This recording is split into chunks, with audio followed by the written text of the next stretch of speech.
Hello, everyone, and welcome to Live Impact News. This is the afternoon version. I'm Janet Roach, and we're here on a Thursday getting closer and closer to the weekend. And, all week long we have been talking about this winter storm that's supposed to arrive in North Carolina and Virginia this weekend, and we want to get an update on that. We're going to jump right into that. Hunter Forrest is with us again this afternoon, our meteorologist extraordinaire. Oh, Janet. Yes, Hunter. You're the best. What's the update? Because I'm anxious to hear. Yeah, there's the good thing is that there haven't been, major updates over the last 24 hours. The models have kind of been similar compared to yesterday, compared to that big jump we saw, Monday into Tuesday. Right. Where it was all snow and major snow. And then totals backed off. Right. They're still kind of backed off. We're still going to see that transition from snow and mix to some rain, to some wintry mix, freezing rain, unfortunately. That's still in the mix. Okay. Still in the mix. Still in the mix. Which is unfortunate because freezing rain is like bad. the worst type of precip you could get. Right, yeah. But we do have the weather impact alert still Saturday evening through Monday morning. For the wintry mix, some snow Saturday night, and then that transition to some rain and freezing rain through Sunday morning into the afternoon and evening, and then it's out of here by Monday morning. Okay. But it stays cold after the system leaves. So we're not going to be seeing, a warm-up to, help us feel a little bit better, Tuesday or Wednesday. It is just going to stay frigid pretty much into February. Wow. I know. It's going to be a long duration of some cold, waking up in the upper teens to low 20s pretty much every day. Okay. But it's not just us who's, going to be seeing this winter storm. We have over 1,800 miles of winter storm alerts.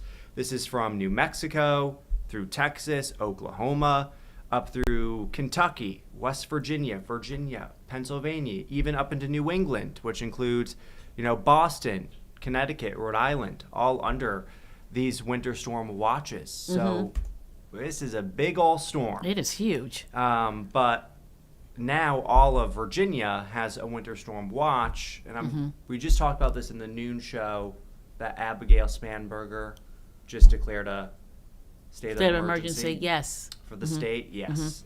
So she just did that, which makes sense. North Carolina is under one as well. But this does exclude some areas of our viewing area. So Elizabeth City is not under any winter weather advisories. Areas around the Admiral Sound, down around the Outer Banks, because they're expected to see more of a little bit of a wintry mix to rain.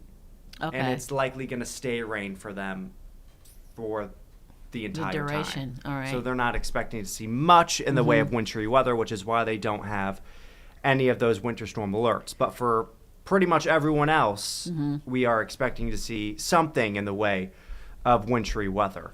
So here's a look at that timeline. So if you have any plans Saturday morning, Saturday afternoon, you're good.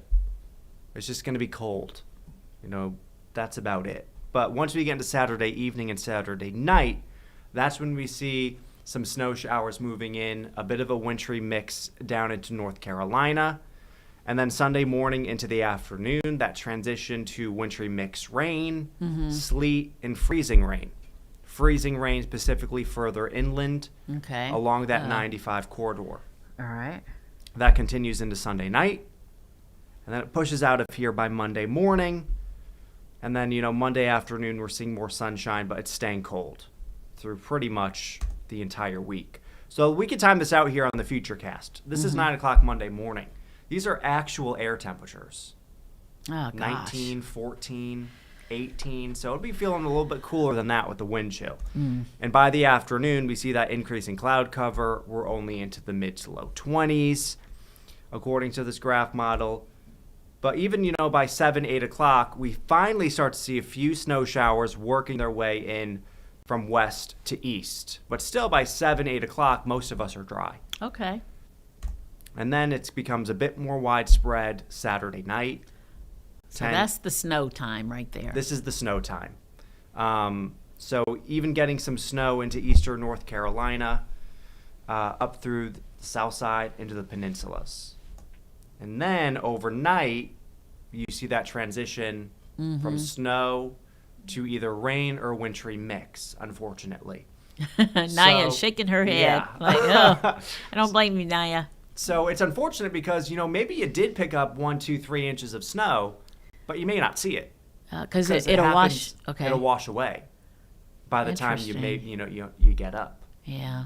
Depending on what time you wake up.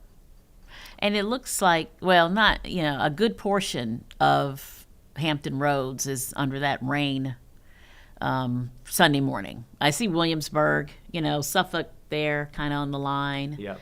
But a good portion, and then Newport News is probably somewhere there. They're kind of on the line, too. Yeah, on the line as well.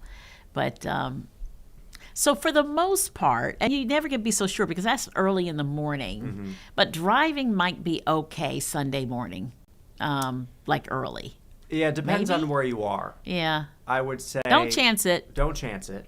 But if you had to, I would say, maybe 10, 11 o'clock if you're not experiencing freezing rain and the snow's washed away. Yeah. It would just be like driving in regular Rain. plain old rain. Right. Right. But it's more out towards the west where that pink is, where driving could be much more dangerous, especially if it's freezing rain. Right. That's where you could, see multiple crashes, knock on wood, that doesn't happen, power outages, things like that. And that's, stretching through a good portion of the state of Virginia. And we see that lasting into the early afternoon. By, 1 o'clock, it's pretty much all rain for the eastern shore. Hampton, Newport News is on the cusp. Virginia Beach, Suffolk, Chesapeake, Elizabeth City, Eatonton, Nags Head, pretty much all rain. But those areas in pink are starting to see, that freezing rain, and that continues heading into Sunday night. And then, 5, 6, 7 o'clock, we start to see it push out. All right. Okay. So but now tell me about the temperatures on Sunday. Like the high. What's the high Sunday? We should be in the upper 20s to low 30s. Oh, okay. So that's pretty low. Yeah. Okay. So it's going to be cold. Yeah. And we're going to stay in the 30s and low 40s all through the week, even into next weekend. So no major warm-ups on the way. All right. Unfortunately. Well, it is January. It is January. That's true. But here's a look at the ice impact potential. You'll notice areas in purple have that major to extreme impacts possible. So I could zoom in a little bit more to kind of give you a better idea. You'll notice all of Richmond, Farmville, South Boston, Williamsburg, but a lot of areas here are kind of on that cusp. Oh, yeah, Gloucester. So yeah. Gloucester is even in extreme. Gloucester Point, Poquoson is in the moderate to minor. Newport News is in minor. Portsmouth is in minor, but Surrey, Waverly, Wakefield, extreme. Windsor, Rushmere, Smithfield, kind of on that moderate to extreme cusp. Suffolk, minor. So you could see a little bit of some freezing rain in that area, those lighter blues, but not as much as further out to the west. Okay. So you could still see, slick spots on the roadways, of course. Even if you just get the tiniest glaze of ice, it's dangerous. That's all it takes. That's all it takes. Yeah. So you don't need a whole lot for road conditions to deteriorate quickly, but you do need a little bit more for those power outages, tree limbs starting to fall, which is possible in the lighter pink areas and purples. Down into eastern North Carolina, Roanoke Rapids, Murfreesboro, Woodland, Como, in that major to extreme category. While, Winton, Gatesville, Mittensville, under minor to moderate. And then, of course, the closer you get to the coast, not expecting pretty much anything in the way of freezing. Oh, gosh, Virginia Beach may really get spared. Yes, certainly. And even up towards the eastern shore as well. Oh, wow, okay. in terms of freezing rain, maybe the Eastern Shore sees a little bit more in the way of snowfall because that transition takes a little bit longer up the further north you go, but still going to be washed away eventually. Okay. And so people, they need to make sure they don't get fooled, come Sunday morning, and it's all washed away, and they're thinking, oh, we're good. Right. And then the freezing rain. Yeah. Exactly. So, be aware of that. So luckily, we'll be able to give everyone updates throughout the day, Saturday, Sunday, even into Monday as well, but especially on Sunday. We'll be able to track, where that freezing rain is compared to the regular rain, all that good stuff. So we'll be there to keep you updated. But there's, of course, a chance we could see a 1/4 of an inch of ice, which, of course, is still, you don't want to do any unnecessary travel. You see some light ice on trees. Could see some minor power outages. But then you get up to a 1/2 an inch, which we have the potential to see. Icy roads, broken tree limbs, numerous power outages. We could even see more than a 1/2 an inch of ice in a few areas. Oh, gosh. Yeah, so hopefully not. Roads are dangerous or impassable, widespread tree damage, and long-term power outages possible. So could be, a fairly serious situation for those areas out towards, 95. Everywhere in that purple. If you saw your town and you were in that purple area, you got to pay attention the next couple of days. Yeah. Make sure you have everything you need. Because even though it may look like it's raining out, it's not. Eventually, if you're getting that accumulation of ice, you'll be able to tell, obviously. Right. But sometimes in the beginning, yeah. It's hard to tell, especially on the roads, and then it looks more like black ice, so you can't really see. Right, yeah. But here's a look at our 10-day temperature trend. Okay. This is highs. Those are the highs.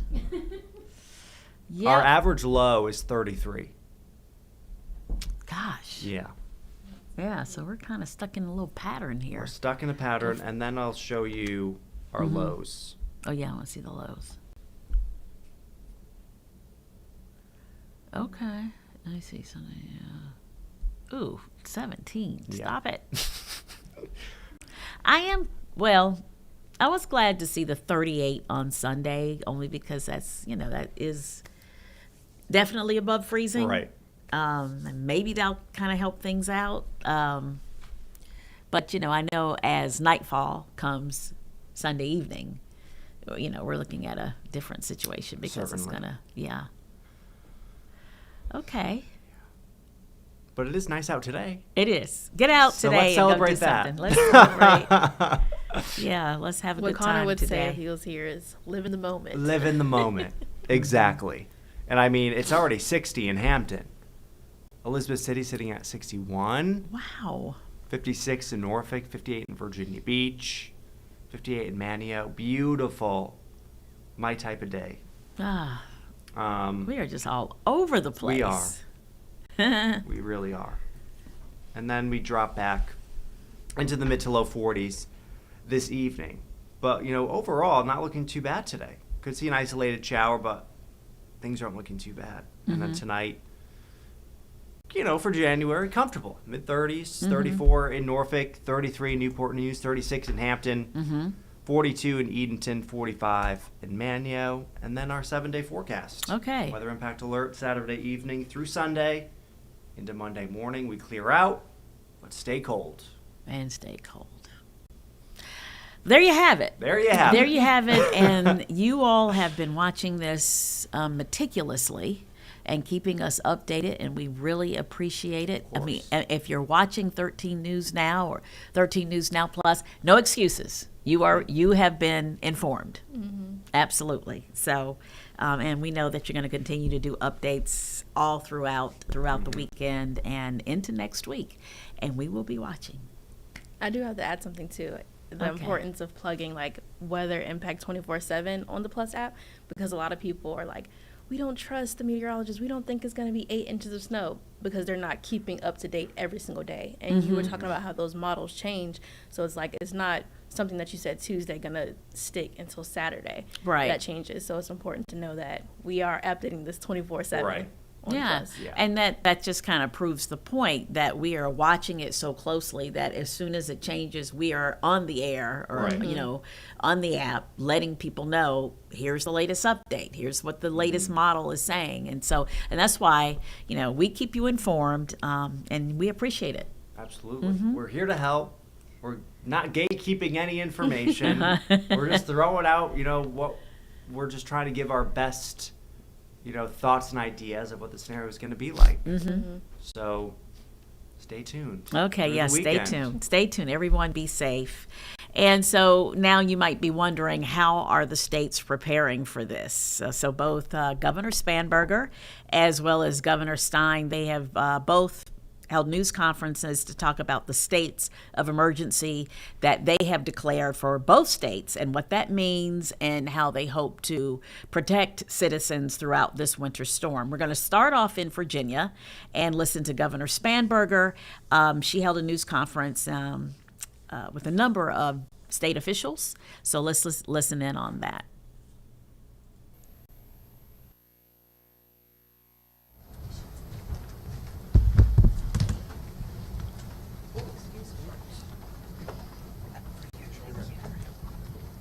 Good afternoon. I want to thank everyone for joining us today for this press conference. With me here today, we have John Scrivani, the State Coordinator for Virginia Department of Emergency Management. We have Stephen Britch, the Commissioner of Virginia Department of Transportation, Jeffrey Katz, the Superintendent of Virginia State Police, and Brigadier General Todd Hubbard with the Virginia National Guard. We also have Secretary of Public Safety and Homeland Security, Stanley Metter, and Secretary of Transportation, Nick Donahue. We are here today because Virginia is expecting a large winter storm that is predicted to impact the entire Commonwealth. I have just signed an emergency declaration due to the impending large winter storm. The declaration will allow state agencies to be prepared for impacts all across the Commonwealth. We are expecting large amounts of snowfall, freezing rain, and sleet. And we also expect Virginia will experience dangerously low temperatures, power outages, and unpredictable road conditions. Virginia agencies across the Commonwealth are currently preparing for this large-scale storm. The Virginia Department of Transportation is prepared for this multi-day storm response. They have begun with pre-treating and will have resources pre-positioned across the state so they can clear snow, address ice conditions, clear disabled vehicles, and obstructed roadways. Virginia Department of Transportation will prioritize our interstates and primary roads, and if the storm comes in as predicted, it will take time for roads to be cleared and passable. So I am asking all Virginians to spend this time getting prepared for this incoming storm. And then I am asking all Virginians to stay off the roads as of Saturday night, all day Sunday, through Monday morning. This will allow not only for the safety and security of our neighbors, but it will allow for faster clearing of roads and ensure greater safety during what we expect will be the most dangerous times on the roads. The Virginia National Guard will be mobilizing their troops to be ready to assist in debris clearance and emergency response in coordination with state and local agencies. And before we take your questions, I'm going to turn it over to John Scrivani, the State Coordinator of the Virginia Department of Emergency Management. Thank you, Governor. Welcome to the Virginia Emergency Operations Center. As the Governor mentioned, this is going to be a significant and dangerous storm. One piece that we just have to focus on as well is after the precipitation stops, it is going to be very cold for multiple days, probably through Thursday. So we want to make sure everybody is prepared, as the Governor mentioned. VDEM is coordinating closely with state agencies, local partners, our private sector, and utility partners. That goes across VDOT, Department of Health, the Department of Energy, Department of Education, as well as our utility partners. We have a full court press on for this event. Our agencies coordinate for these types of events year-round, so we are prepared. That is the key here. We also have our federal partners participating in all of our meetings and here in the Emergency Operations Center. We have National Weather Service and FEMA present today. I want to finish with just a few short items as reminders. You need to listen to trusted information sources as you get your information about this storm and as you make decisions. Please do not follow anything that isn't trusted. Listen to your local elected officials, your local government. They will share information that we push forward. Also, emergency alerts in these types of situations are very important. If your phone is not activated or accepting wireless emergency alerts, please do that now. We may need to send those at some point. The last thing I will hit is on that preparedness. Please check on your neighbors, especially those that are elderly or have special needs. Preparedness is key. This is going to be a Commonwealth-wide event. All the people of the Commonwealth need to be paying attention to this. And if you will be coming and traveling through the Commonwealth this weekend, please check the road conditions before you try to come through on the weekend. Thank you very much, Governor. I'll pass it back to you. And now we're prepared to take questions, and I might direct them to some of the leadership behind me, depending upon the question. Governor, thank you for holding this. A few days on the job, this is the first test of you in leadership. How are you feeling heading into this right now, preparations and everything ahead of the storm? Well, I want to thank the entire Virginia Department of Emergency Management because last month we did a tabletop exercise that was meant to ensure that I, as the incoming governor at that point, knew the extraordinary coordination that occurs in this very place, the preparation that, as Mr. Scrivani mentioned, is happening year-round. And interestingly, the tabletop exercise that we went through prepared for a large-scale winter storm with snow, sleet, and freezing rain conditions. So we have gone through this practice exercise, not anticipating that certainly the first week we'd be facing this, but I have full confidence in the leadership of the folks here behind me, and importantly, the people who will be doing the work across our Commonwealth, coordinating across state agencies out on the roads, and ensuring the safety of our neighbors and the as quick as possible return to passability on the roads and easier movement once we get through the storm.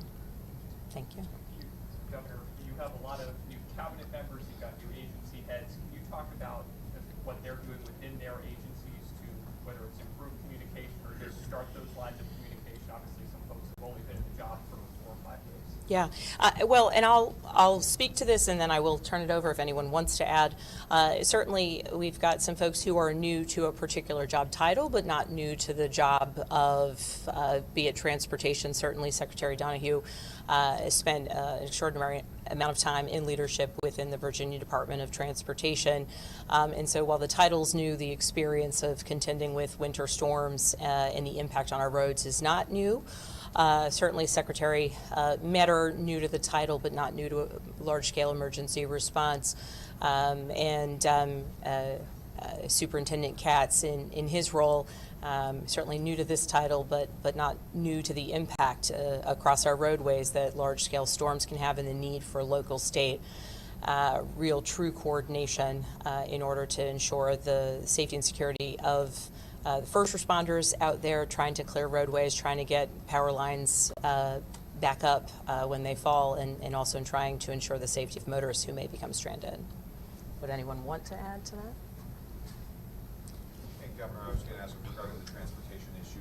I know it's early on, but can you talk about how soon the roads might be treated or cleared, rather, especially the main roadways? I know we're in those really cold temperatures where some of the pre-treating might not be as effective. And then additionally, I know we're a year removed from the water crisis in Richmond. I'm sure a lot of people are concerned about that. Anything you can talk about communications with the city on that? So I'll speak briefly and then turn it over to Commissioner Britch if he'd like to add any additional points. The important piece here is that looking at the weather reports as we are seeing what's anticipated, the mix of snowfall, the mix of freezing rain, sleet, and then very low temperatures will make this a difficult storm to respond to and will elongate the amount of time it will take to clear roads. Virginia Department of Transportation is prioritizing the clearing of our interstates and those primary roads to ensure the ability to transport people to hospitals and to ensure sort of basic function.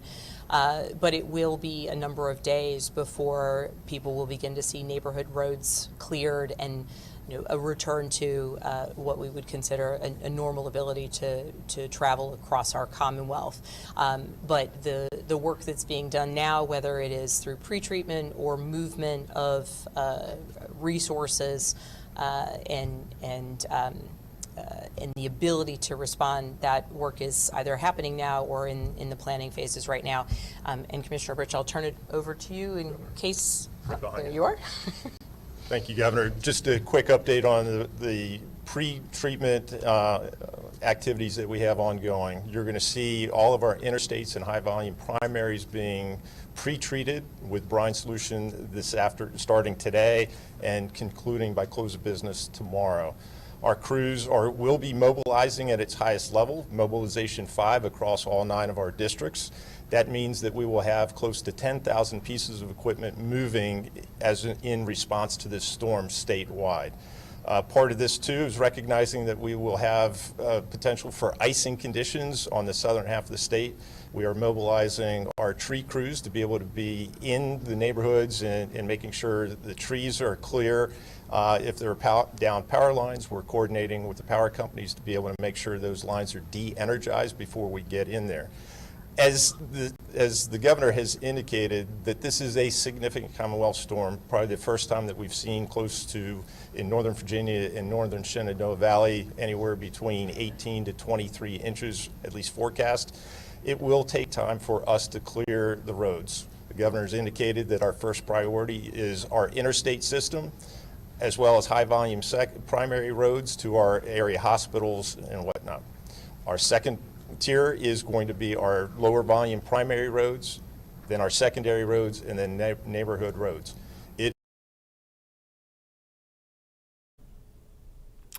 All right, so there you have it. A news conference on the state of emergency for Virginia and all the preparation going on for the winter storm. And you heard Governor Spanberger asking all Virginians to get prepared and stay off the roads during the duration of this storm for safety and security. But she assures us that state agencies are prepared, from the public safety of Homeland Security to the Transportation Department.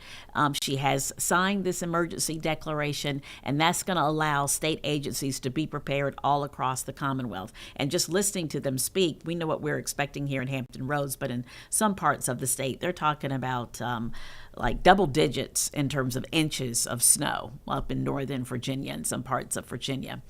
All right, let's shift to North Carolina and let's hear what Governor Stein is talking about in the preparations that the Tar Heel State has made with this storm. And he also held a news conference and signed a state of emergency declaration as well.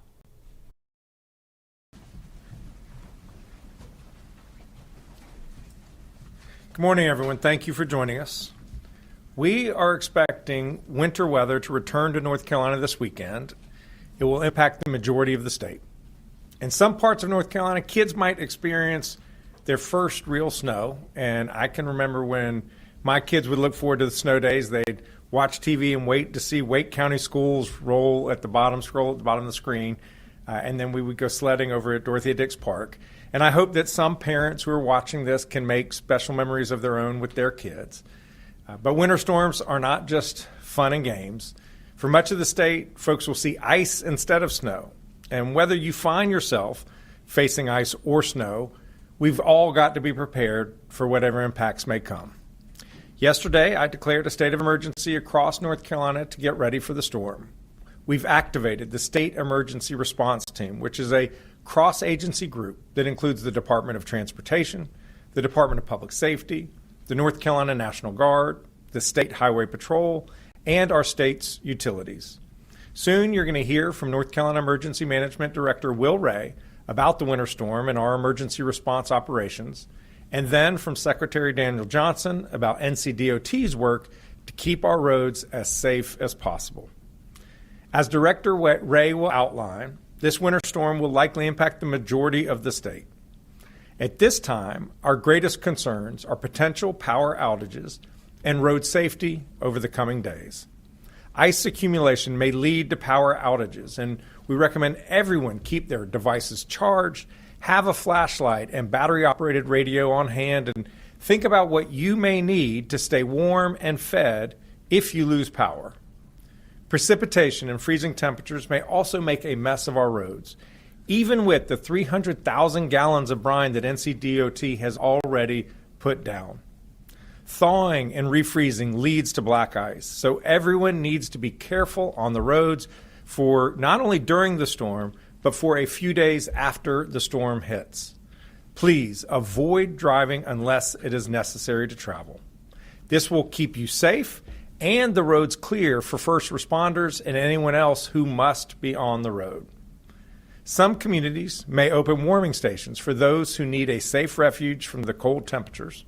You can find information on resources in your community by visiting your local government and emergency management agency's website and social media accounts. This morning, in addition to Director Ray and Secretary of Transportation Johnson, I'm also joined by Secretary of Public Safety Jeff Smythe, Major General Todd Hunt of the North Carolina National Guard, and the Commander of the State Highway Patrol, Colonel Freddie Johnson. Jackie Mativier and Mary Lee Bahar are our Spanish language interpreters, and our American Sign Language interpreters are Stephen Holland and Abby Quick.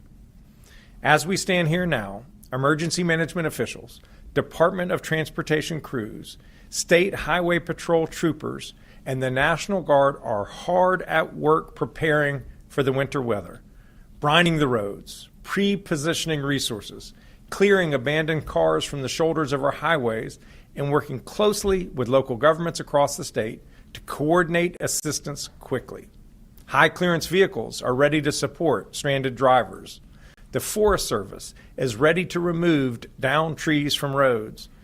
Aviation assets, planes, helicopters are ready if needed. During winter weather, just like in any severe weather situation in our state, our number one priority is to keep people safe. So we recommend that you take the following actions to navigate this winter weather event. First of all, stay informed. Make sure you're following your local media, the National Weather Service, and your local emergency management agency. Second, get prepared.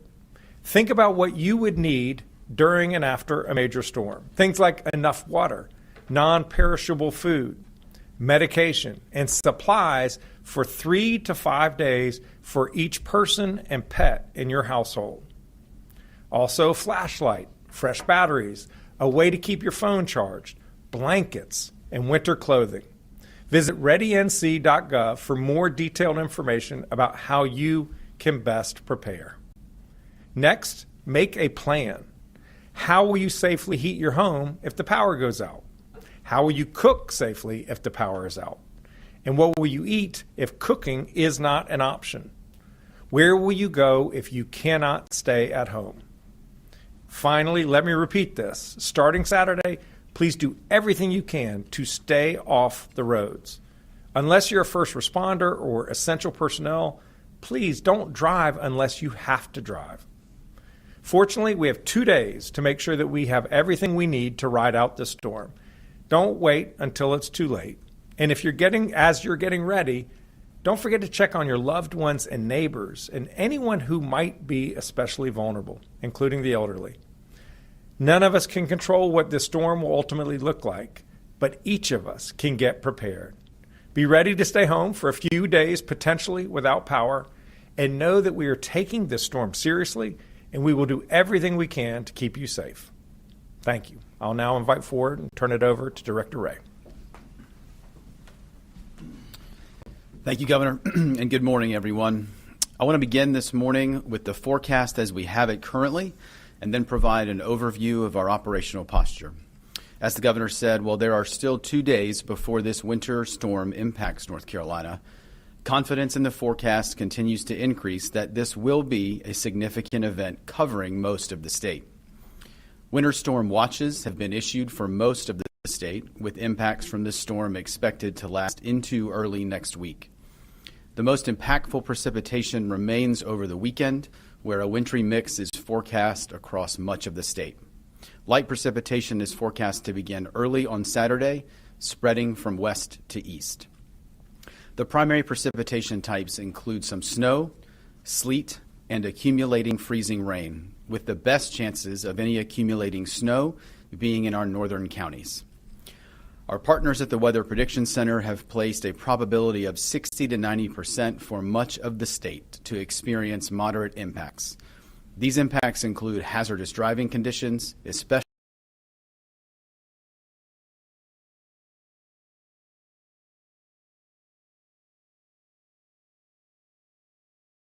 in southwestern North Carolina, which can include considerable disruptions to daily life, with dangerous and often impassable driving conditions, as well as widespread power outages and damage to trees. As a reminder, ice accumulations of around a half inch of ice or more can cause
a quick break, but we were listening to the news conference, Governor Josh Stein in North Carolina, as they talk about the winter storm coming this weekend and everything that they've done to prepare.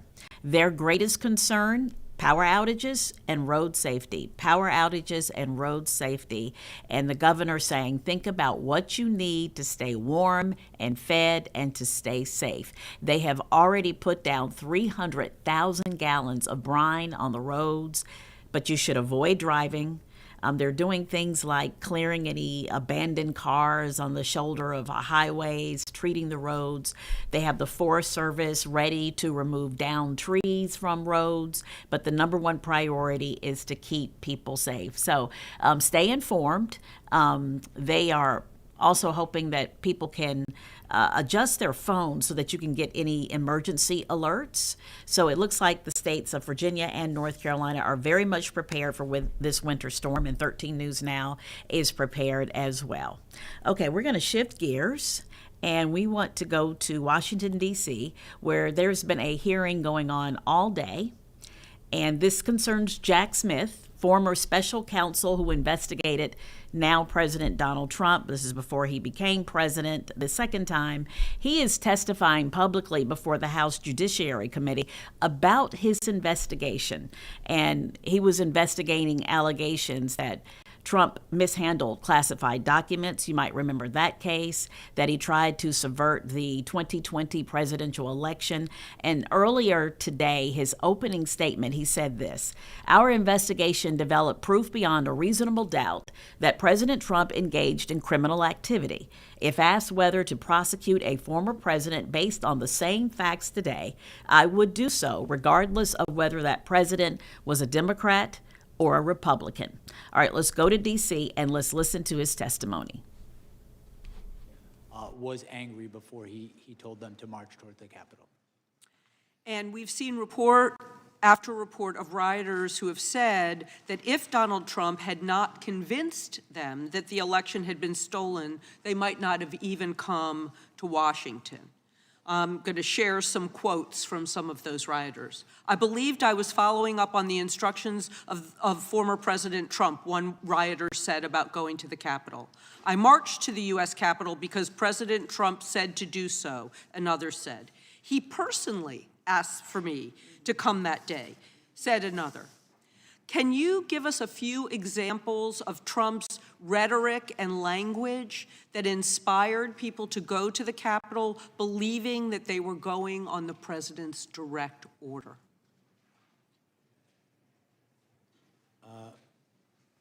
One instance I can recall is during the speech he gave to his supporters, and in context, his supporters, he told them to come to Washington, D.C. and be wild. He was on notice that they were angry, and he told that crowd, "We can't let this happen." And he told them that, my recollection is multiple times, at a time when there was nothing that could be done to stop the outcome of the election, but to obstruct it. In addition to that, he told them when there is fraud, you can go by different rules. And my recollection is there is a videotape of when he's making these sort of statements and he's saying that they need to fight if they want to save their country. There are, in fact, people in the crowd chanting, "Fight for Trump." That all happened during the lip speech before people headed towards the Capitol and the Capitol was attacked. And did your investigation find any of the rioters trying to use Trump's words and calls to action as a defense in the criminal cases against them?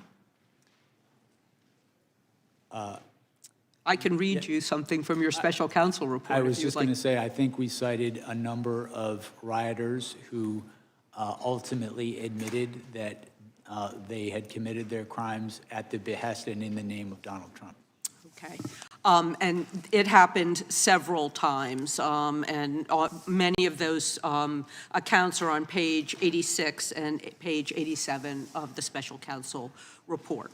Even the lawyer for Jacob Chansley, also known as the QAnon shaman, highlighted that his words, how the words affected his client. He heard the words of the president, he believed them, he genuinely believed them, and he thought that the president was actually going to walk with them to the Capitol. For my final question, Mr. Smith, do you believe that Donald Trump motivated and was responsible for the violence that occurred on that day, even if he didn't walk with them to the Capitol? Yes, as we stated in our report, the results of our investigation following the facts and following the law was that he was the person most responsible for what happened at the Capitol, and that he caused what happened at the Capitol, and that it was foreseeable to him. Thank you. Mr. Chairman, I have two UCs. Gentlemen, can state her unanimous consent request. I asked unanimous consent to enter into the record a tweet from Representative Biggs on January 7th, 2021, in which he said, quote, "Yesterday, criminal rioters hijacked a joint session of Congress." Objection. Without objection. And the second one is a unanimous consent to enter into the record an interview from March 2024 on the Capitol Hill show, in which you called on those who attacked the Capitol on January 6th to be, quote, "held accountable because, quote, that's the way our system does work and should work." Without objection. Thank you very much. Thank you Now very recognize much. the gentleman from Texas. Thank the Chairman. Mr. Smith, how many members of Congress or the Senate did you subpoena phone toll records? As I sit here right now, I do not recall a specific number. Is this the complete list right here?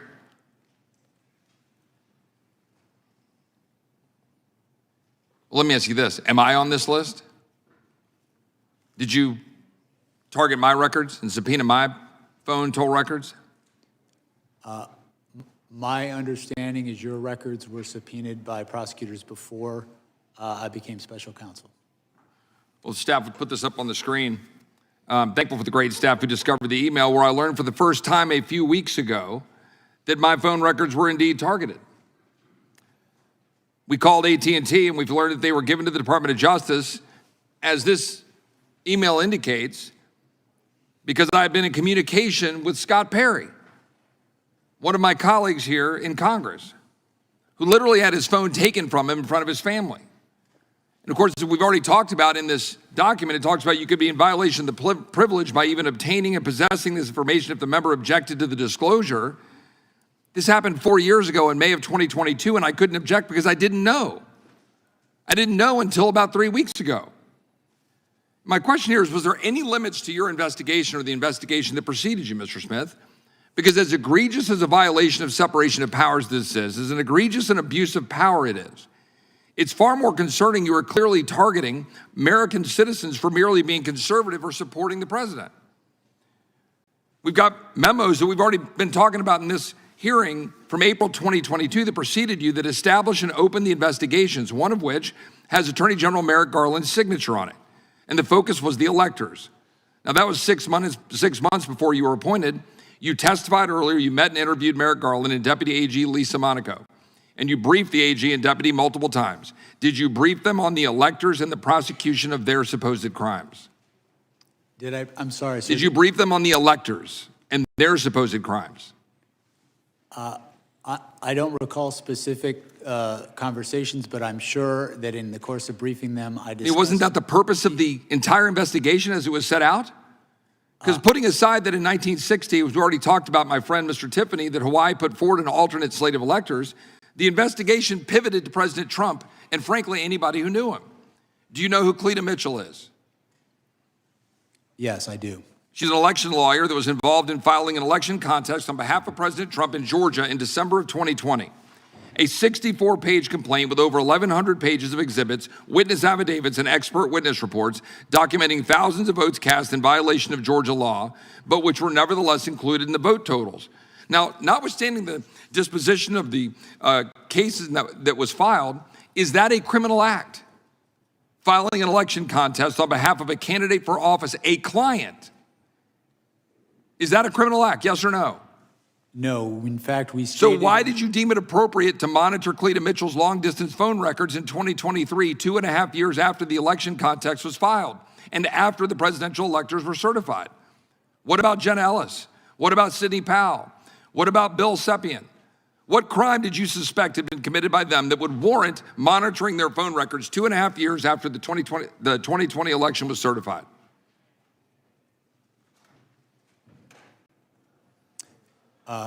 With respect to Sidney Powell, she is one of the co-conspirators alleged in the indictment.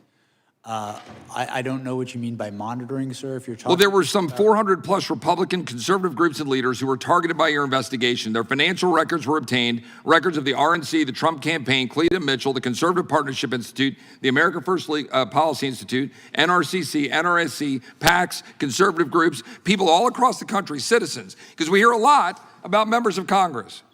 And we should, because of separation of powers and the egregious abuse of power. But what we're not talking about enough, in my opinion, are the American citizens that have been targeted. Because frankly, are there any limits to the power of a special prosecutor or special counsel? So much so in your abuse of power that in the summer of 2024, the indictment involving classified documents was dismissed after determining your appointment violated the Appointments Clause of the Constitution, but you continued to sign your name on court filings until the time you resigned from office in January of 2025. A federal judge just recently stated a prosecutor who continues to sign his name in court filings after a disqualification order should face disciplinary action or disbarment. I yield back. Gentleman yields back. The gentleman have the opportunity to respond? If the gentleman wants to respond, he can. With respect to the last point, Judge Cannon's order specifically limited her finding to that proceeding. So there would be nothing improper about continuing to litigate the cases in Washington, D.C. And with respect to Florida, there was nothing improper about taking an appeal of that very decision. The gentlelady from Vermont is recognized for 5 minutes. Thank you, Mr. Chair. Mr. Smith, I want to discuss Volume 2 of your report, which summarizes the findings of your investigation into President Trump's hoarding of classified documents at Mar-a-Lago and his efforts to obstruct the FBI's investigation. Mr. Smith, is it generally the practice for a special counsel's report to be made public to the American people? I want to say first, I'm limited what I can say about Volume 2 because of Judge Cannon's order. I can say generally that with respect to special counsels, there are regulations that direct a special counsel to draft a report. Whether that report becomes public is determined, the Attorney General has the authority to determine that. To the best of your knowledge, was Special Counsel Mueller's report made public in full? I know it was made public. I'm not sure if it was made public in full. What about Special Counsel Hur's report? My recollection is his report was made public in full. I believe that's correct. And Special Counsel Weiss's report? I do not know. Okay. Now, I understand that the district judge, Aileen Cannon, the Trump appointee who oversaw the case in Florida, issued a gag order that prevents you from discussing any parts of the classified documents investigation that is not already public. I understand that, including your findings that you laid out in Volume 2 of that report. Am I correct that the reason your report is not available in full to the public is because of this gag order? I wrote a report. The Attorney General, it was submitted to him. I understand generally that there's been litigation about whether this report would be public or not. I have not been a party to that litigation. I just know that there is an order, and I know the Department of Justice, the current Department of Justice, has interpreted that order in a way that I cannot speak about anything that could possibly be in that report and its findings. And when Judge Cannon issued that gag order, she cited pending cases against Trump's co-defendants. Is that correct? I'm sorry? When Judge Cannon issued the gag order, she cited pending cases against Trump's co-defendants. Is that correct? That's my recollection. Are those cases still pending? No, they're not. No, they're not. So there is no reason, from where I sit, for this important information to be not made public. At this point, I want to turn now to President Trump's attacks on you. Trump has a playbook for how he handles people who try to hold him accountable. In August 2023, right after your office indicted him, President Trump shared that playbook on social media for everyone to see. He wrote, "If you go after me, I'm coming for you." Trump has said that you, Mr. Smith, should be investigated and put in prison. He called you a disgrace to humanity, a radical left Marxist, a criminal. In fact, Trump has used the words deranged Jack Smith 185 times on Truth Social. How do you think that these statements have impacted you, your staff, and your investigation? With respect to me, I think the statements are meant to intimidate me. I will not be intimidated. I think these statements are also made as a warning to others what will happen if they stand up. And I am, as I say, I'm not going to be intimidated. We did our work pursuant to department policy. We followed the facts and we followed the law, and that process resulted in proof beyond a reasonable doubt that he committed serious crimes. I'm not going to pretend that didn't happen because he's threatening me. And Mr. Smith, do you believe that President Trump's Department of Justice will find some way to indict you? I believe that they will do everything in their power to do that because they've been ordered to by the president. That's very concerning, obviously. It's very concerning to all of us, at least on this side of the aisle. This is Trump's playbook at work. Complain loudly, gin up hatred and resentment, then express our hope that somebody will do something, but never explicitly order anyone to act, and then watch as his followers and loyalists go after their targets. This is what happened on January 6th. Trump stood at the Ellipse and gave a campaign speech to his supporters, and he said, if you don't fight like hell, you're not going to have a country anymore. And I think it's clear that his intimidation will stop at nothing. I want to speak on behalf, in closing, I want to speak on behalf no of closing. people. Chairman, regular order. No, I'm sorry. Mr. Chairman, I'm regular sorry, order. you have gone over numerous times. Time I am belongs to the taking gentlelady my from Vermont. few I'll let you moments. go a couple more Thank you, seconds. Mr. Chair. Like I have all day. Thank you. On behalf of the people of the state of Vermont, thank you for all of your 30 years of service to this country, and to the police officer sitting here. I'm ashamed that you have not gotten your due. Time of the gentlelady has expired. yield back. The gentleman from New Jersey is I've got a UC request. Gentleman, the ranking member is recognized for UC. Thank you kindly, Mr. Chairman. The first is a New York Times article titled "Hunting Leaks, Trump DOJ Officials Seized Records of Democrats," explaining how the Trump administration subpoenaed Apple for data from the accounts of at least a dozen people tied to the House Intelligence Committee in 2017-18, including Representative Swalwell and Senator Adam Schiff. Without objection. And the other, similarly, is Trump's DOJ secretly obtained phone and text message logs of 43 congressional staffers and 2 members of Congress. That's December 10, 2024. Without objection. The chair now recognizes the gentleman from New Jersey. Thank you, Chairman. You know, I don't even know where to go because there's so much, Mr. Smith. There really is. But it isn't, what I do know is it's much more than how much people like or hate you, or like or hate Donald Trump, or like or hate Republicans, or like or hate Democrats. This is about the system. It's about what the Department of Justice did. It's about what you did. The core of the hearing is all about, can Americans still trust the justice system? Is it fair? Was it fair under you? And all they don't expect you to be perfect, but they expect you to treat everyone the same, Republicans and Democrats, liberals and conservatives, but that wasn't the case. When you treat people differently because of their political status, their political party, their ideals, that's hypocrisy. And I'm sorry to say, and I don't say it lightly, I do consider you to be a hypocrite. With that being said, you know, I think the prosecutors and the people around you stretch norms, change standards depending upon who was under investigation. So you don't like Donald Trump, and so you're a liberal Democrat, whatever the case may be. And they went after him. And by the way, it's interesting, in all those congressional records that were subpoenaed, all those congressional records that were looked at, was one of them a Democrat? No. The answer is no. I'll answer for you. So I got simple questions. I always say I'm a simple guy, but it really boils down to this. How much can Americans trust this system? In your special counsel report, you stated President Trump engaged and was guilty of criminal conspiracies, and he was guilty of criminal conduct, and you publicly testified you believed you had the proof, etc.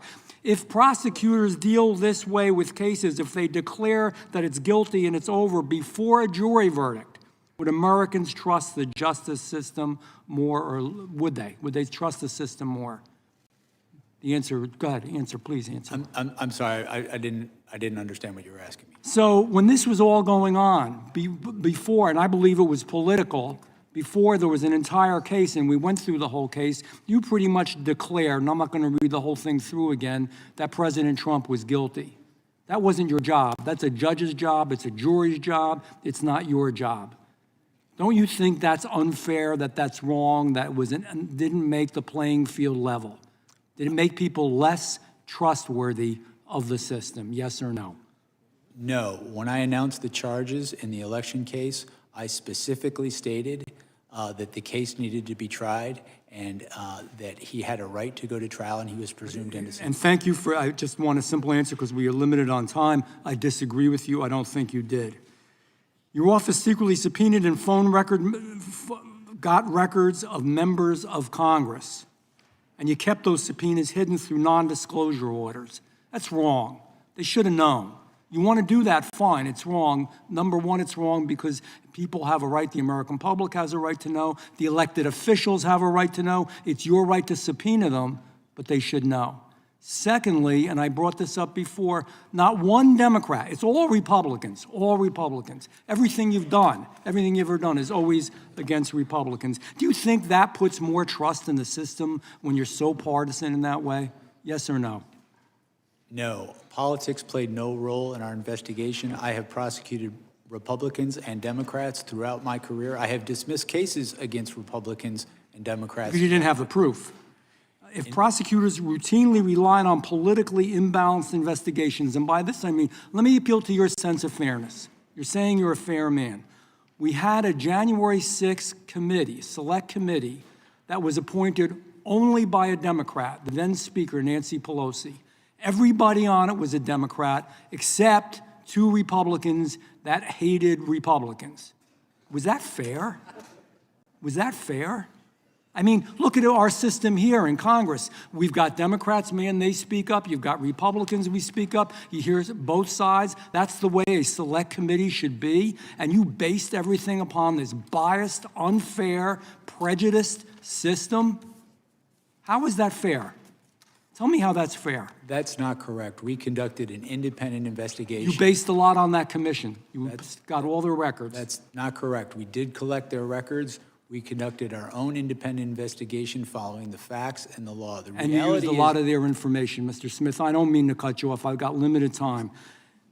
Joe Biden took classified records that were not to be taken when he was vice president and when he was Senate. And I know you didn't deal directly with that case. Mr. Chairman?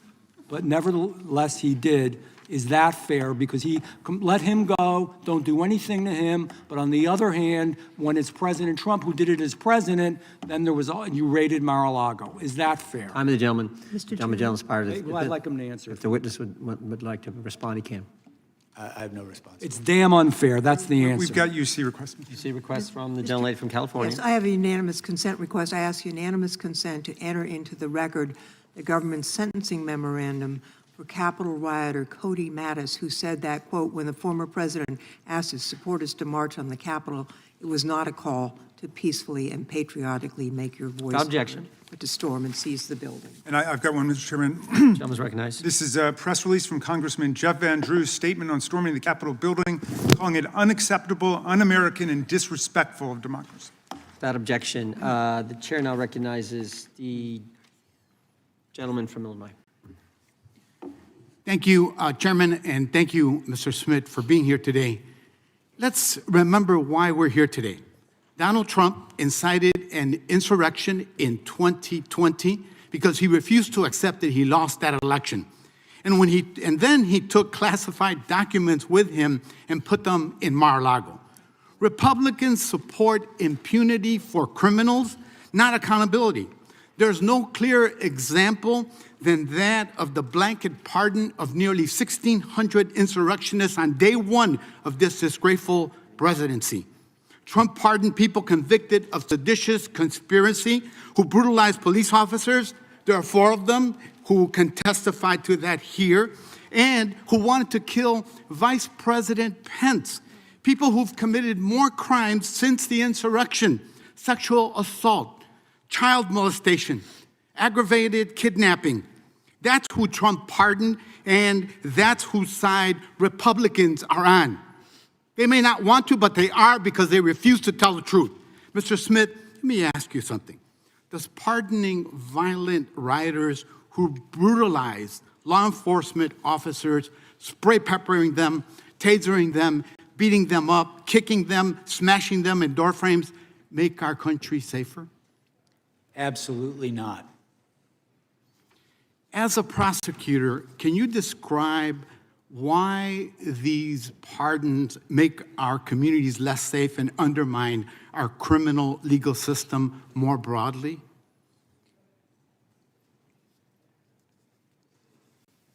The people who assaulted police officers and were convicted after trial, in my view, and I think in the view of the judges who sentenced them to prison, are dangers to their community.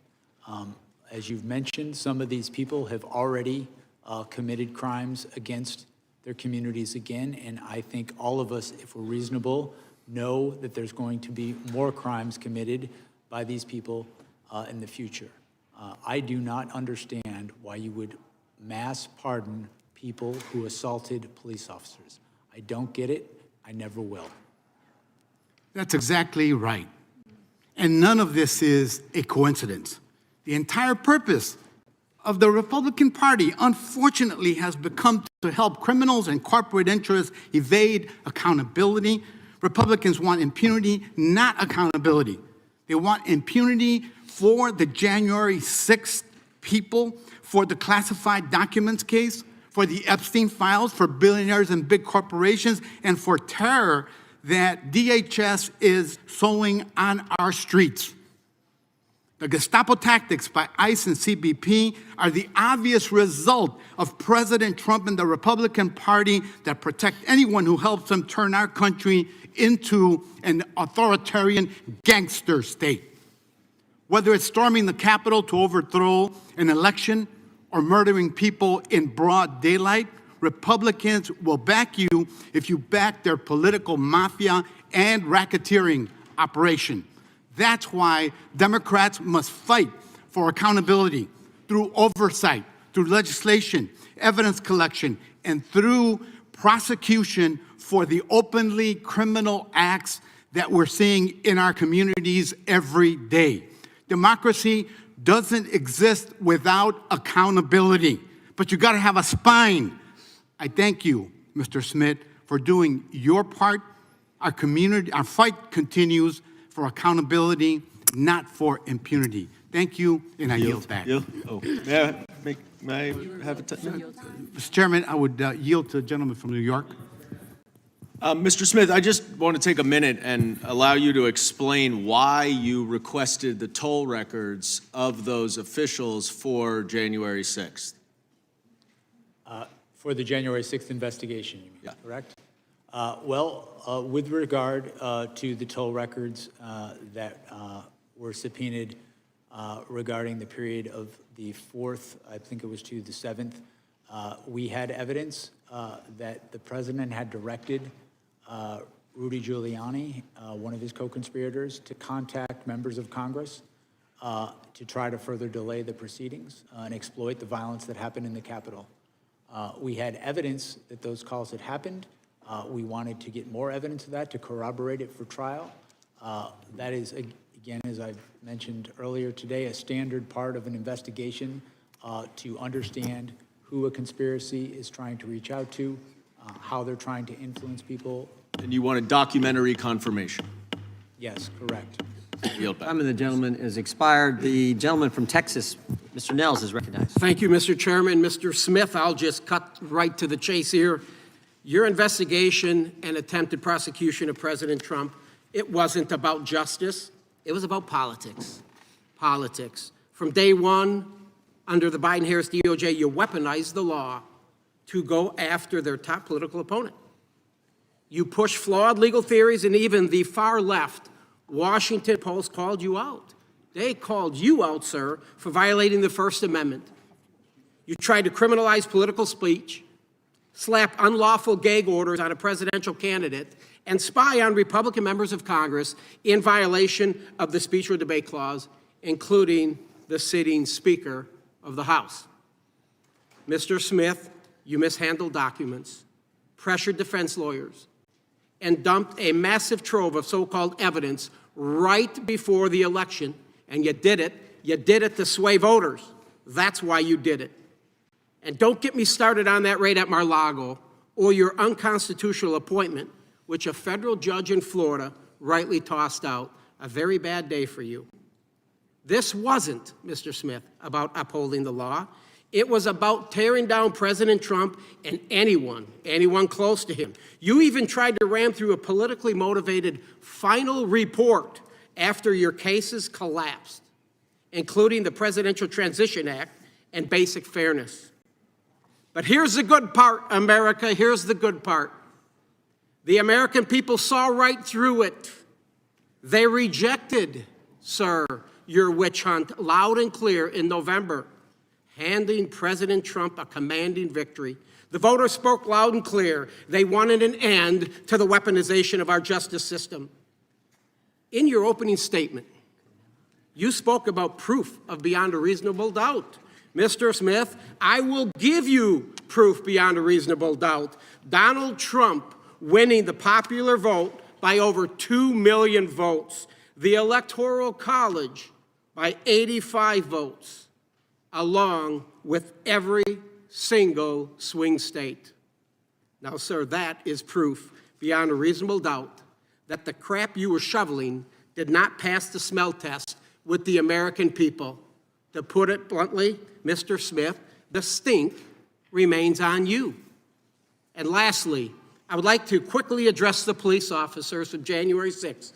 Mr. Dunn, Mr. Fanone, Mr. Gonell, Mr. Hodges. I'm a member of the new select committee to actually examine what happened that day. And I can tell you, gentlemen, that the fault does not lie with Donald Trump. It lies with Yogananda Pittman and the U.S. Capitol leadership team. All right, some spirited testimony and questioning in this hearing involving Jack Smith, the former special counsel who investigated Donald Trump for alleged crimes involving the J6 riot as well as the classified documents. Jack Smith testifying and saying he does believe that Donald Trump was the person most responsible for what happened at the Capitol on January 6, 2021. Republicans obviously upset about their phone records being obtained in the Smith investigation and saying the investigation was about politics, feeling like they were politically targeted. Smith defended that practice of obtaining the phone records, saying that this is something that is standard pretty much in conspiracy cases. He also says that he is committed to the law, and then that he followed the facts, and that he believes that he proved beyond a reasonable doubt that the president committed crimes. And obviously, once the president became president again, all of those cases were dropped. All right, we're going to take a quick break right now, and when we come back, we're going to go back to Washington for a news conference with Hakeem Jeffries, who is the House Democratic leader. Back in a moment.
right, welcome back.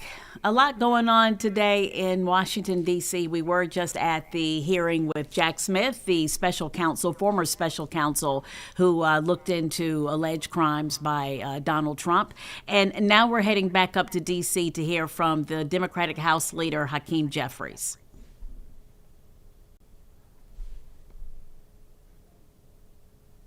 There's still a significant amount of progress that needs to be made with respect to an environment that has far too much gang violence, sexual violence, and gender violence. And it is inhumane to send hundreds of thousands of people back to an environment that the Trump administration knows objectively places them at risk. And so I joined the call for the extension of TPS beyond the expiration that is pending in early February, and also support the effort to come to a comprehensive solution. Congress should act in connection with the broken immigration system that we have and recognize the value of hardworking immigrants, which has always been part of the great American journey. And so I thank you, Congresswoman Clark, for your great leadership. We've been joined by Stacey Plaskett. She does represent the Virgin Islands, but she's from New York City as well. And so we've kept the theme going. And I'm so appreciative of all of my colleagues, and I yield back. We will now hear from Congresswoman Frederica Wilson, the great state of Florida. Thank you so much, Congresswoman Clark. And thank you for joining all of us today. And thank you to each and every one of you for your participation. My Haitian constituents have begun to receive emails from the Department of Homeland Security, urging them to self-deport and warning that if they don't, they will be arrested and deported, and they will never be able to return to the United States again. And they are terrorized. They are terrorized. Haitian nationals, this is cruelty, this is inhumane, and this is a death sentence, because we already know the consequences. Because in Haiti, there's open warfare and rape. There's ravaging violence against women and children. There are no school days, no work schedule. You do what the gangs want you to do. To the Trump administration and those of you I know personally who have worked with us through the years on the Haiti issue, I ask you today to please hear our call for help for our Haitian nationals who are about to be deported. This is a humanitarian crisis beyond belief. My constituents sent me to Congress to address affordability, rising health care costs, and the dismantling of the Department of Education, and they all asked me to do what I could to protect my immigrant-rich community from the cruelty of ICE and long-term detentions. Please remember, TPS is not free. They paid hundreds of dollars so that they could come out of the shadows and work. They enrolled in TPS so that they could pay taxes, support their families, and educate their children. They never expected Haiti to turn into a war zone. They did not create the violence, the murders, the rapes, the kidnappings, and the terror in Haiti. The U.S. has consistently extended TPS for countries where conditions have made return unsafe. TPS for Yemen has been extended repeatedly due to ongoing armed conflict, economic collapse, and a prolonged humanitarian emergency. For Sudan, TPS continues because of severe violence, mass displacement, and the breakdown of state institutions. In both cases, the United States recognizes that the passage of time alone does not resolve the qualifying conditions. Haiti's situation is indeed comparable, and in many instances is even more severe. There's a travel advisory for Haiti, and American citizens cannot go to Haiti. American citizens cannot go to Haiti. So why would you send Haitians back there? Haiti has circumstances out of the realm of self-deportation. You are asking them basically to commit suicide because many of them will die. I implore you, Mr. President, and those who have the slightest bit of decency in your conscience to extend TPS for Haitians. I'm proud now to introduce my colleague from Florida, Ms. Debbie Wasserman Schultz. Thank you.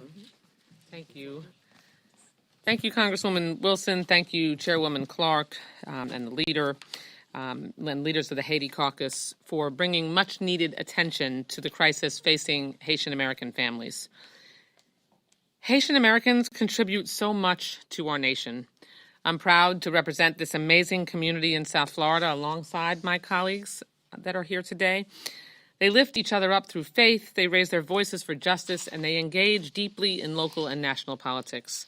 They stand up for friends and family still on the island, and they always support other communities who face racism and hatred.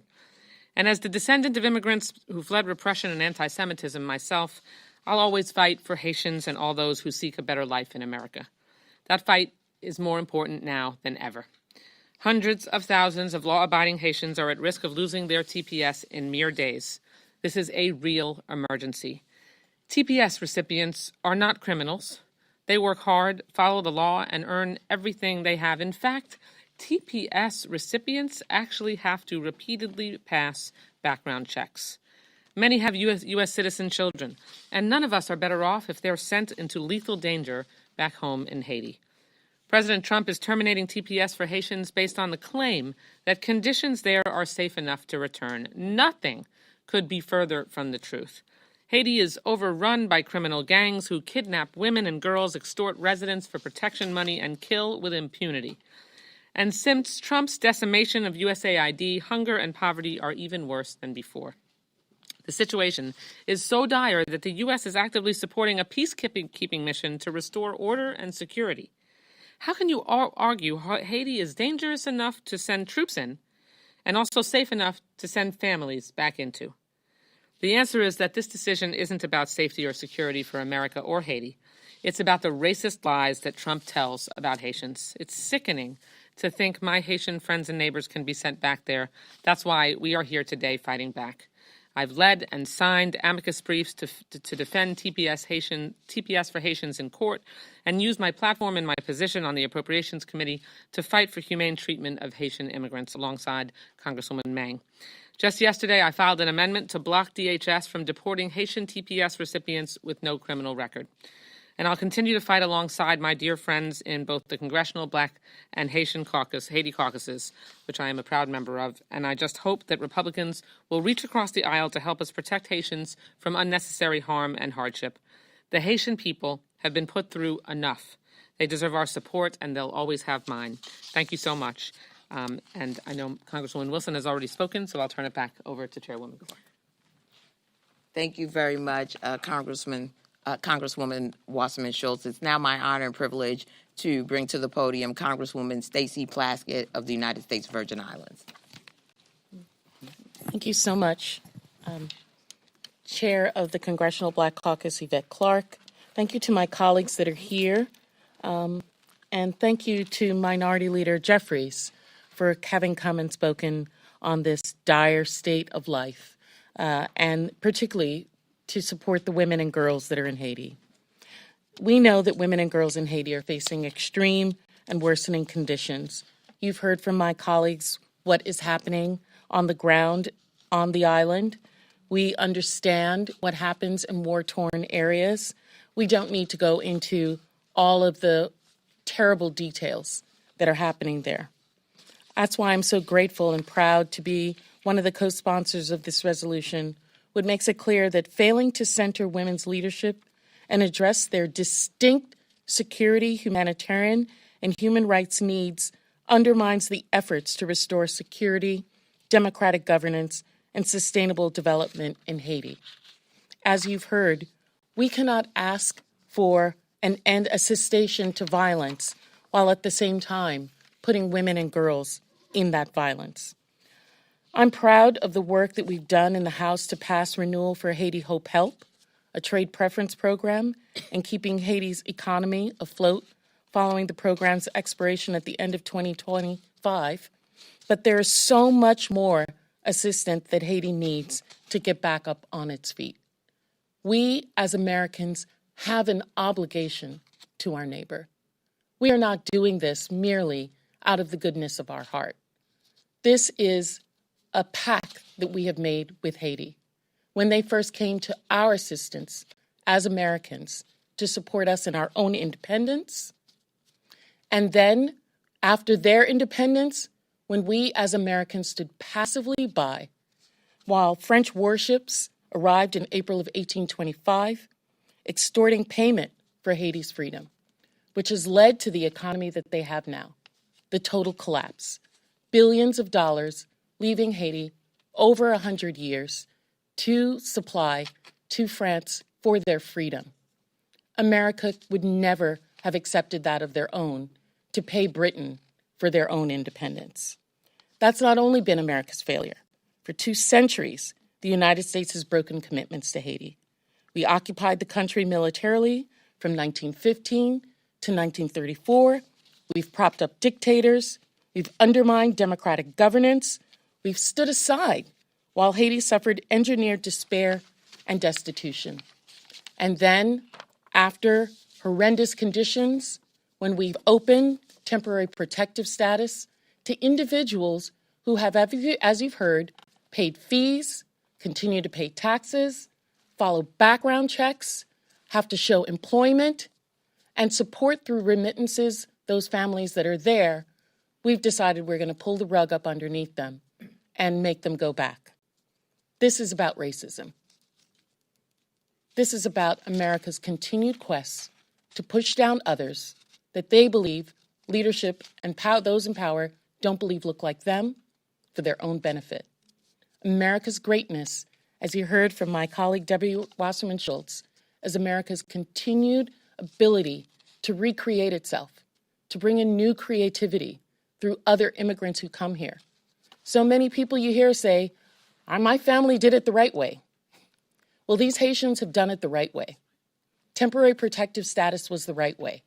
And now we're the ones who are doing it the wrong way. I urge action on this resolution and far more. Our nation must finally help Haiti recover, not just in word, not just through guns, not just through bags of food, but through a comprehensive plan to support that nation, bring it back into stability, and so that eventually those individuals that are here living in America under temporary status can go back to the home that they call home and continue the prosperity of that nation. Thank you so much, Madam Chairwoman, for allowing me to speak, and I'll yield back to you. Thank you for your powerful words, Congresswoman. Thank you so much, Congresswoman Stacey Plaskett, for your insight, and to all of my colleagues who really, I think, drove the point home. Since and before Donald Trump retook power, his administration has relentlessly targeted Haitian communities and Haitian nationals. From the campaign trail where he and his vice president slandered Haitians with vile lies, to their constant vacillation today between cruel apathy and targeted depravity, this administration has made it clear that the suffering of innocent people is beyond their concern and a goal worth pursuing. From where I stand, it's clear that this administration views harm as a natural progression of prejudice. And if the only flaw of their bigotry is if brutality does not follow. Their cowardly xenophobia will never sway us. We know the Haitian diaspora has enriched our communities and strengthened our economy for decades. We know they are a resilient and vibrant people whose culture and contributions are deeply woven into the fabric of this nation. But I have seen their pain firsthand. I've walked beyond the barbed wire fences of the Delaney Hall Detention Center. I spoke to the shackled women and men who walked the bloody beaches of Port-au-Prince and dreamed of an America that would free them from their fading futures. They deserve better than Donald Trump. They deserve more than temporary relief. We must sustain our advocacy to secure lasting safety, stability, and opportunity for Haitian families. That means extending temporary protected status, ending the harmful enforcement practices, and committing to policies that save lives, restore dignity, and promote stability in Haiti. As we close, let me be clear. We will not be silent, and we will not retreat in the face of fear or injustice. Our communities are strongest when we stand together, when we are united and look out for one another and demand better from those in power. Temporary protection can save countless from permanent devastation, but time is running out. So let me thank you all, from members of the press, for joining us here today. Let me thank my colleagues for their ongoing and relentless pursuit of justice and human dignity for Haitians under temporary protected status and the wider Haitian diaspora here in the United States. With that, I will take any questions that you may have. Yes. Thank you, Madam Chair. Thank you all for DHS officials, they say that the conditions on the ground as they interpret them have improved to the point that it's not temporarily unsafe for Haitians to return. All right, so that news conference there, what exactly are they talking about? Well, the Secretary of Homeland Security, Kristi Noem, has terminated temporary protected status for Haiti, and the TPS benefits will no longer be in effect as of February 3rd, which is about 2 weeks from now. So you heard the congresswomen speaking, one from Florida, begging the Trump administration to extend TPS status for Haitian nationals, many of whom are in Florida. Congresswoman Wasserman Schultz saying hundreds of thousands are at risk of losing that status. And she mentioned that they repeatedly have to pass background checks before they can achieve this status. Congresswoman Plaskett saying that this is about racism, and all of them pleading with the Trump administration to please reconsider denying this TPS status to these Haitian nationals. And they speak about what's going on in Haiti. If they're deported there, you have open warfare, rape. It's run by gangs. They kill with impunity, hunger and poverty, very severe in Haiti right now. So they are hoping that something can be done to help these Haitian nationals, and saying that they, quite frankly, are terrified. All right, we are watching a couple of other things that are going on. J.D. Vance, Vice President, is supposed to be making some remarks from Minneapolis. We want to try to take that if he comes to the podium. That should be any minute now. And also, we have some two congresswomen, including AOC, will be having a news conference in support of what is called the Defiance Act. But for now, we're going to take a quick break, and we'll be right back.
welcome back to Live Impact News. We want to head straight to Minneapolis. Vice President J.D. Vance is giving remarks, and of course that is where Operation Surge is going on amid a lot of protesting over ICE operations in that state. Let's listen in.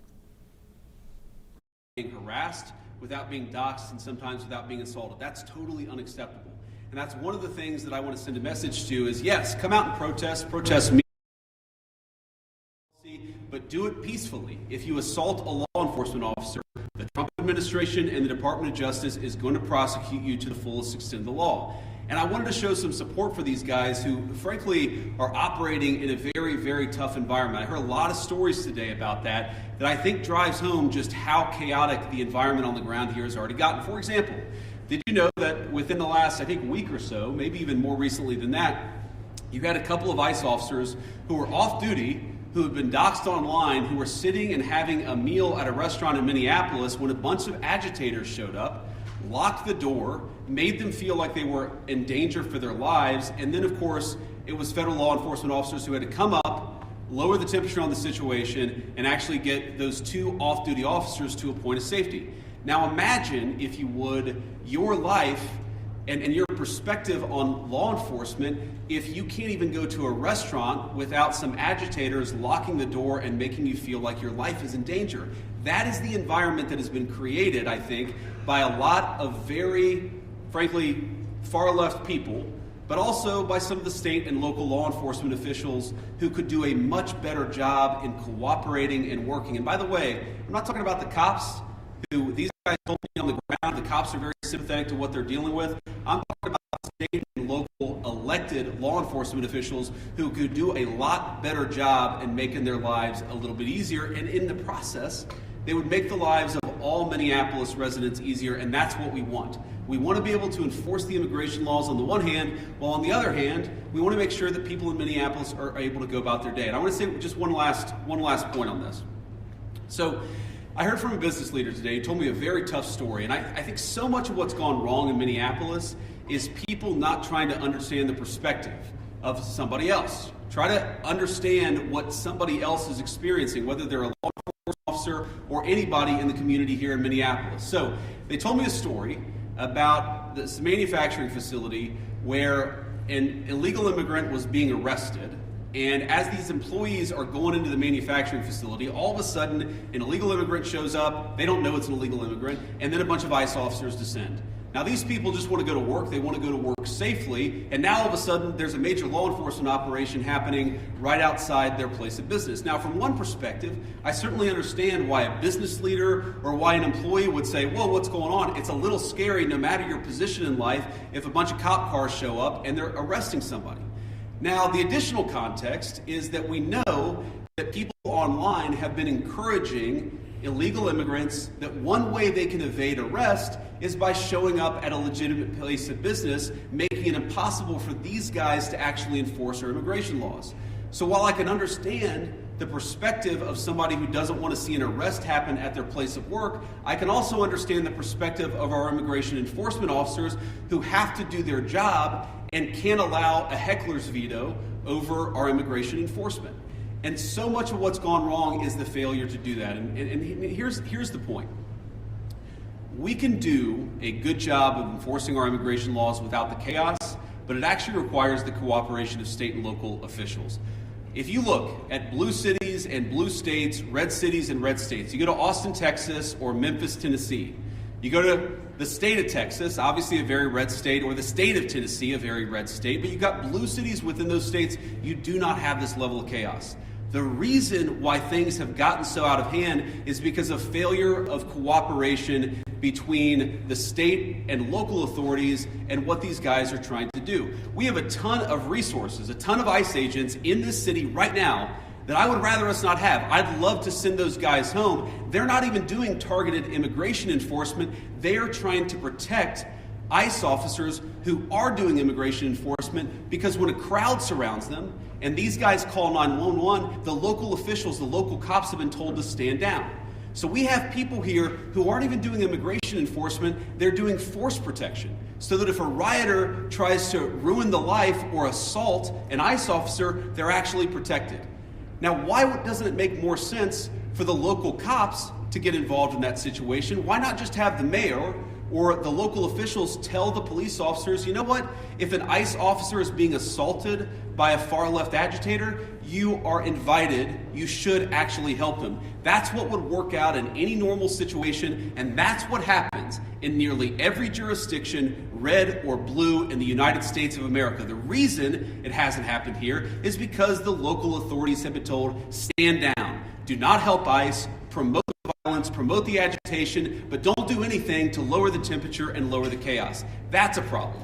Here's another example of how the lack of cooperation between state and local officials makes it harder for us to do our job and turns up the temperature. Let's say, for example, we have a criminal migrant who is a sex offender. And let's say that we've got to go and arrest that person who, Democrat or Republican, wants a sex offender living in their community. I would assume, I would hope that most people don't. But because they're an illegal alien, we don't know their last address. We may have known their address 3 years ago, but we don't know their address now. What we'd like to do is talk to local officials and say, you know what, according to the Medicaid rules, where was the last address this person was domiciled? Or according to a SNAP application, a food stamps application, maybe that could give us insight to where this person is today. Or maybe they had some local court trouble. We could go to the local courthouse or even the local jail and try to find where this criminal sex offender is today. The local authorities have been told, do not cooperate.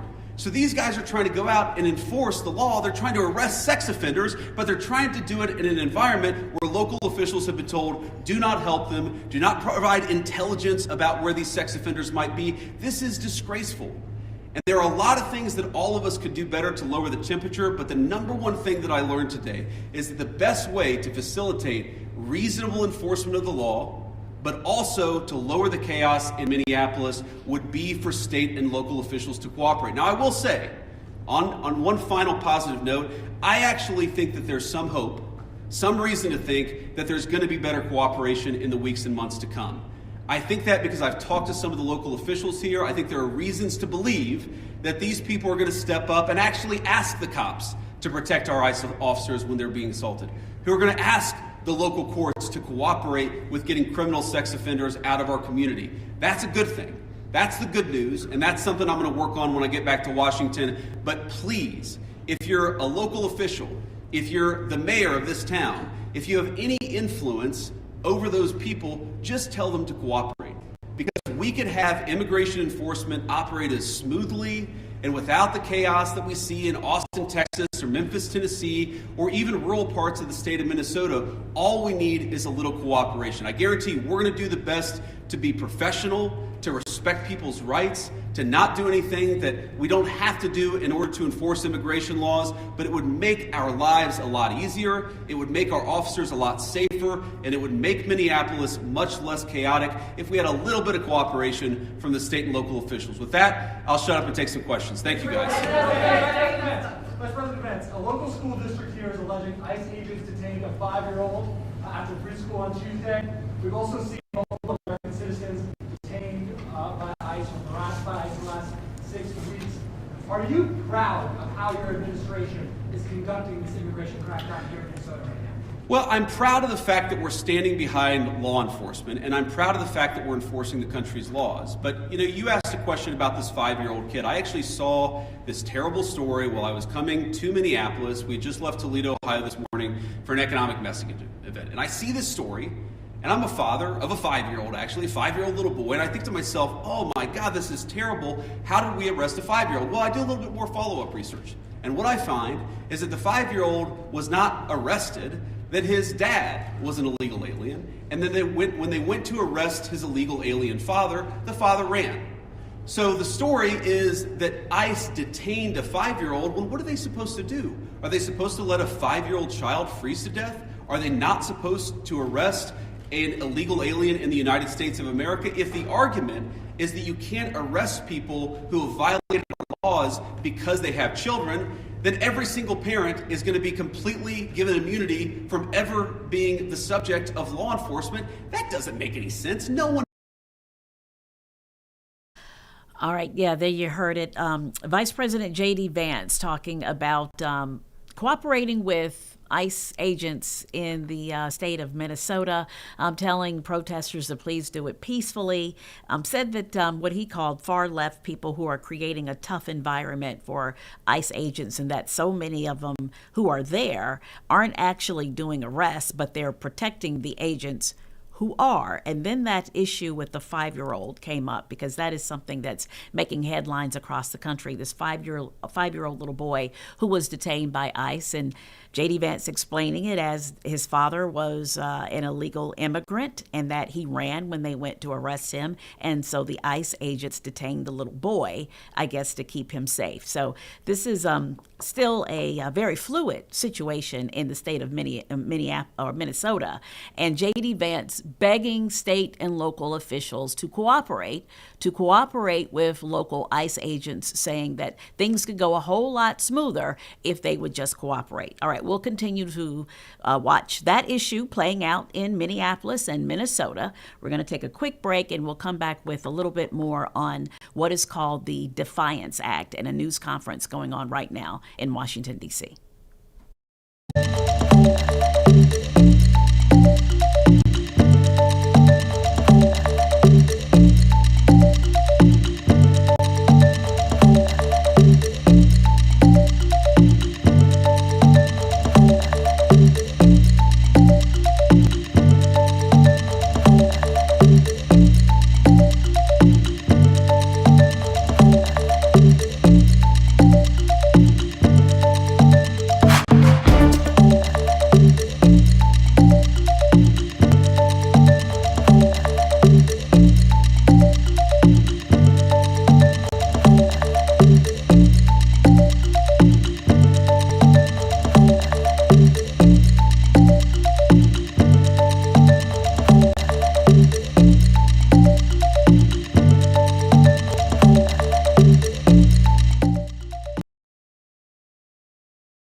All right. Welcome back to Live Impact News. We want to head to Washington for a news conference that's going on about the Defiance Act. And what exactly is that? Defiance standing for Disrupt, Explicit, Forged Images, and Non-Consensual Edits Act. And this has a lot to do with AI and the deep fakes that you see all over the internet, and how people are being targeted, and sometimes in sexually explicit ways, and giving them the ability to get some sort of results in terms of being able to sue people who do those types of things. So Representatives Alexandria Ocasio-Cortez and Laurel Lee from Florida, they are holding a news conference, and they are being joined by Paris Hilton. So let's listen. Thank you all so much. First and foremost, I want to express my deep gratitude to everyone here who is coming in ahead of the cold this weekend to help us push for justice for victims of deep fake AI pornography. We have a collection of survivors and a bipartisan coalition here that is growing and so strong as we continue to fight for justice for survivors of deepfake AI pornography. I want to give a special thank you to my Republican co-sponsor, Laurel Lee, who has helped us push this across the line, and as we move this forward after unanimous passage in the Senate, hoping to get this across the line here in the House. And of course, I want to give my deep, deep gratitude to Paris Hilton, who is also here today, who came all the way from Los Angeles after a busy flurry out there to help push for the passage of the Defiance Act here today. I also want to recognize the courage and bravery of a young survivor, Francesca Manni, who is here with her mother, Dorota, who is consistently advocating on behalf of young victims across the country. I also want to give one more shout out to Omni Miranda Martone, founder and CEO of the Sexual Violence Prevention Association, who has been essential in crafting and advocating for this legislation. Since the public release of AI tools, we have seen an absolute explosion in AI-generated images used to sexually harass victims and children. Out of all deepfake images that AI has generated, over 90% have been non-consensual pornographic deepfakes. And out of those images, 90% of them have targeted women. As a prominent female elected official, I, as well as many others here, have spoken about our experience being targeted by AI deepfake pornography. Not only is this a coalition of legislators, this is a coalition of survivors of sexual harassment and in some cases abuse and assault. As a survivor of sexual assault myself, this resurfaces trauma for so many people across the country. And that is what it is intended to do. Because the creation of this content parallels the same exact intention of physical assault, which is about power, domination, and humiliation. And while these images may be digital, the harm to victims is very real. Women lose their jobs when they are targeted with this, teenagers switch schools, and children lose their lives. Congress has a moral obligation to stop this harm. We can stop this harm, and we can pass this legislation to hold the people responsible accountable. Right now, 1 in 8 teenagers knows a friend who has been targeted by AI deepfake harassment. Because if you are a middle schooler, and we should all be horrified by that, because if you are a middle schooler or a high schooler in the United States of America, you most likely know someone who has been a victim to this. And people's parents are waking up every morning in fear that their kid could be next. And while everyday Americans are terrified of this, corporations are finding new ways to profit from the creation of these deepfakes. So while we are all grateful that Congress has taken the tremendous step in passing the Take It Down Act to ensure that harmful content is removed from online platforms, we know that there is more work to be done. It is not enough to take down content. We have to give victims a civil right of action. Take It Down gave us removal, and Defiance will give us recourse and restitution. Once this bill is signed into law, and it will be signed into law, survivors will have the ability to hold their abusers accountable and seek financial and reputational damage for the harm they have caused. In times of extreme political polarization, I also want to underline that the partnership with Representative Lee and myself have formed, as well as the invaluable partnership of Senators Durbin and Graham in the Senate, I think it represents a real spotlight and possibility that in this time of deep division, there are still bright spots possible, and there's still progress that's possible here. Bicameral, bipartisan advocacy for legislation focused on delivering justice for the American people. So since we've made some massive steps forward, it's time for us to finish the job. And so I urge Speaker Johnson, which we have had positive and encouraging conversations with, to put this on the floor for a vote as quickly as possible. I want to thank you all again, and I am now proud to introduce the co-lead of the Defiance Act, Representative Laurel Lee. Thank you. Good afternoon. Today I stand with my colleagues, with survivors, and with advocates to say that Congress must act to stop sexually explicit deepfakes from being used as a weapon against innocent Americans. I am proud to stand here as the co-lead of the Defiance Act, legislation that has already passed the United States Senate unanimously and now deserves swift action in the House. This bipartisan effort sends a powerful message. Congress recognizes the real harm caused by non-consensual, sexually explicit deepfakes, and we are committed to holding perpetrators accountable. I want to recognize a few of the people who are standing here with us. First, my colleague and partner in this legislation, Representative Alexandria Ocasio-Cortez. This has truly been a bipartisan effort from the very beginning. Her leadership has been essential. I also want to thank our other co-sponsors who stand here with us today in the House of Representatives, who will help us advocate to get this across the finish line. I want to acknowledge the survivors who are here with us today, who will be speaking about their personal experiences. Your courage, your voices, your willingness to help us shape this legislation are the reason that we are here.